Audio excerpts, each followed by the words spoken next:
तो दोस्तों, उत्तर प्रदेश लोक सेवा आयोग की ओर से यूपीपीसीएस 2024 का फॉर्म कैसे भरेंगे आप प्री परीक्षा के लिए, तो पूरा मेथड यहाँ पर चेक करेंगे। देखो फ्रेंड्स, यहाँ पर जो इम्पोर्टेंट डेट है आप देख रहे हैं कि 1 जनवरी से आवेदन शुरू हुए हैं और लास्ट डेट 29 जनवरी है। हालांकि फॉर सबमिशन की लास्ट डेट 2 फरवरी है, लेकिन आप रजिस्ट्रेशन और फीस 29 जनवरी तक ही जमा कर सकते हैं, तो आप उसके पहले कर लें, ये बेहतर होगा। यहाँ पर यूजर इंस्ट्रक्शंस दिए गए हैं और व्यू एडवर्टीजमेंट और अप्लाई। तो अप्लाई बटन पर आप सबसे पहले यहाँ पर क्लिक कर देंगे। नीचे आपको बताया जा रहा है कि ये पे स्केल 9,300 से 34,800 की सभी नौकरियाँ इसमें आती हैं। एज 21 से 40 है। हालांकि जनरल, ओबीसी, एससी, एसटी सबके लिए यहाँ पर जो रिजर्व कैटेगरी आते हैं उसमें उम्र सीमा की छूट मिलती है। टोटल वैकेंसी अभी 220 है, जो कि बढ़ने की संभावना है। क्वालिफ़िकेशन के बारे में आप यहाँ पर क्लिक करके देख सकते हैं कि क्वालिफ़िकेशन क्या रहेगी। तो बैचलर डिग्री अगर आपके पास है तो आप आवेदन कर सकते हैं। इसके अलावा जो फ़ीस है आप यहाँ पर देख सकते हैं कि फ़ीस अनरिजर्व्ड की 125 रुपये है, ओबीसी की भी 125 रुपये है और ईडब्ल्यूएस की भी 125 रुपये है। बाकी फ़ीस आप यहाँ पर चेक कर सकते हैं। ठीक है, तो सबसे पहले तो आप यहाँ पर क्लिक करेंगे ऑथेंटिकेट विद OTR। यहाँ पर आप क्लिक कर देंगे और इसके बाद ऑथेंटिकेट विद OTR सर्वर, यहाँ पर आप क्लिक करेंगे। यहाँ पर फिर आप यस कर देंगे। यस करने के बाद गो बटन पर आप क्लिक कर देंगे। फिर यहाँ पर आप अपना OTR नंबर डाल के प्रोसीड बटन पर क्लिक करें। तो देखो फ्रेंड्स, यहाँ पर OTR डालने के बाद आपके लिए जो अगला पेज होगा उस पर पासवर्ड या फिर थ्रू OTP आपको यहाँ पर जो वैलिडेशन है वो प्रूव करना पड़ेगा। तो थ्रू OTP सबसे बेटर वे होता है। यहाँ पर क्लिक करेंगे आप, मोबाइल पर आपके एक OTP जाएगी और वो OTP यहाँ पर आप डालकर वेरीफाई करेंगे।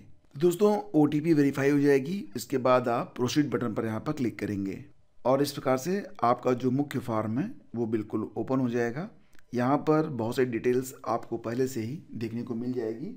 एसेंशियल क्वालिफिकेशन में ही केवल आपसे पूछा जाता है कि bachelor degree from any recognised university up to the last date of receipt of application, ये मैंडेटरी होता है। इसको आपको यस करना पड़ेगा, अदरवाइज आप आवेदन नहीं कर सकते हैं। बोर्ड, इंस्टीट्यूशन, यूनिवर्सिटी ये आपसे नहीं पूछा जाता है।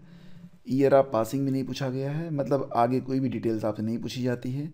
वेरिफिकेशन कोड डाल के आप इसे प्रोसीड कर देंगे।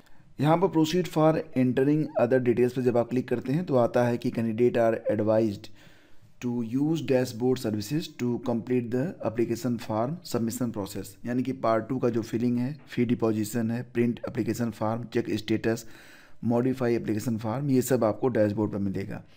तो नीचे जाकर आपको क्या करना है कि kindly proceed further for candidate dashboard login, यहाँ पर आपको क्लिक कर देना है। तो फ्रेंड्स, इसके बाद आपका जो डैशबोर्ड है वो बिल्कुल ओपन हो जाएगा। डैशबोर्ड पर जाकर आगे की जो प्रक्रिया है उसको आप आगे बढ़ाएं। नीचे आपको दिखाई देगा कि आपने कौन कौन से फॉर्म डैशबोर्ड का इस्तेमाल करके, यानी कि OTR डैशबोर्ड का इस्तेमाल करके आपने कौन कौन से फॉर्म भरे हैं और उसका स्टेटस भी आप यहाँ पर देख पाएंगे। जैसे कि तो दोस्तों, यहाँ पर हम यूपीपीसीएस का फॉर्म भर रहे हैं। तो आपने देखा यहाँ पर कि एडवर्टीजमेंट नंबर दिया गया है, application part 1 started, submission date, time submission ये दिया गया है। तो ये तो पूरा हो चुका है। अब हम एप्लीकेशन का जो पार्ट 2 है उसको यहाँ से पूरा करेंगे। तो इसके लिए सबमिट डिटेल्स यहाँ पर आप क्लिक करेंगे। एसेंशियल क्वालिफिकेशन डिटेल्स में यहाँ पर bachelor degree from any recognised university up to the last date for receipt of application, तो फॉर्मेशन यहाँ पर देना है यस। और इसको आप बाकी कुछ मांगा नहीं गया था, सब यहाँ पर एन लिख के आ जाएगा। अब नीचे का जो फॉर्म है, मतलब यहाँ जो नीचे आपको डिटेल्स मांगी जा रही है वो इम्पोर्टेंट है। आर यू ग्रेजुएट, तो यहाँ पर यस लिखा गया है। पोस्ट ग्रेजुएट भी हैं अगर आप हैं तो आप इसको यस कर सकते हैं। इसके बाद ग्रेजुएशन लेवल पर जो आपका सब्जेक्ट है उसको आप चूज करेंगे। ग्रेजुएशन लेवल पर क्या क्या आपने पढ़ा हुआ है। तो दोस्तों, यहाँ पर ग्रेजुएट लेवल पर जो भी आपने पढ़ा हुआ है उसको आप यहाँ पर सेलेक्ट कर लेंगे।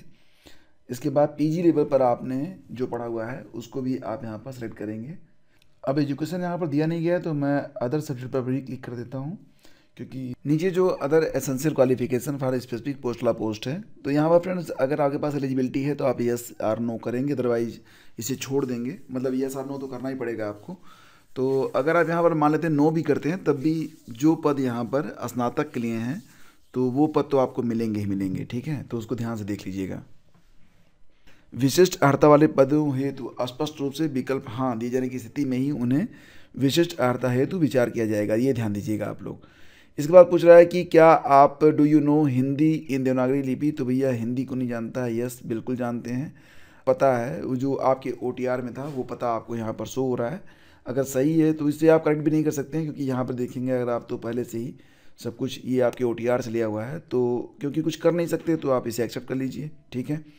इसके बाद नीचे डिक्लेरेशन दिया गया है, have read all terms and conditions according to advertisement and I accept it. I hereby declare that all the entries statement made in this application are true, complete and correct to the best of my knowledge and belief, and in the event of any information being found false or incorrect or ineligibility being detected before or after selection, the commission can take action against me as per rule in case it is detected that I have mislead UPPSC और मतलब ये चीज़ें हैं, तो इसको आप पढ़ लीजिए, यहाँ पर आप चेक कर लीजिए। आई एक्सेप्ट एबव डिक्लेरेशन, तो यस करना ही पड़ेगा एक्सेप्ट आपको।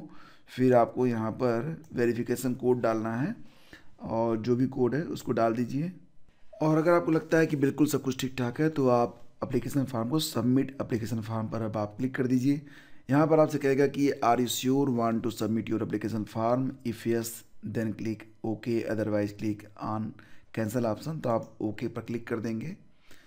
और फ्रेंड्स इसके बाद फ़ी कन्फर्मेशन विंडो ओपन हो जाती है। अब यहाँ पर डू यू प्रोसीड टू मतलब फॉर फ़ी पेमेंट, तो आपको यहाँ पर यस करना ही पड़ेगा। भैया फ़ी भी सूस जमा कर दो फटाफट, तो चलो फीस जमा करते हैं। फीस कैसे जमा करेंगे, SBI नेट बैंकिंग से कर सकते हैं, अदर बैंक से कर सकते हैं तो 6 रुपये चार्ज लगेगा, UPI से भी कर सकते हैं, SBI ब्रांच से भी कर सकते हैं, क्रेडिट कार्ड है या फिर जो कुछ भी है, तो आप अपना ऑप्शन यहाँ पर चूज़ कर लीजिए। मैं तो UPI से करना बेटर समझता हूँ, तो चलो UPI से। इसके बाद पूरी डिटेल्स आपके सामने है। फॉर्म कंप्लीट हो चुका है, प्रिंट एप्लीकेशन फॉर्म पर क्लिक करके अपना प्रिंट आउट आप ले लीजिए।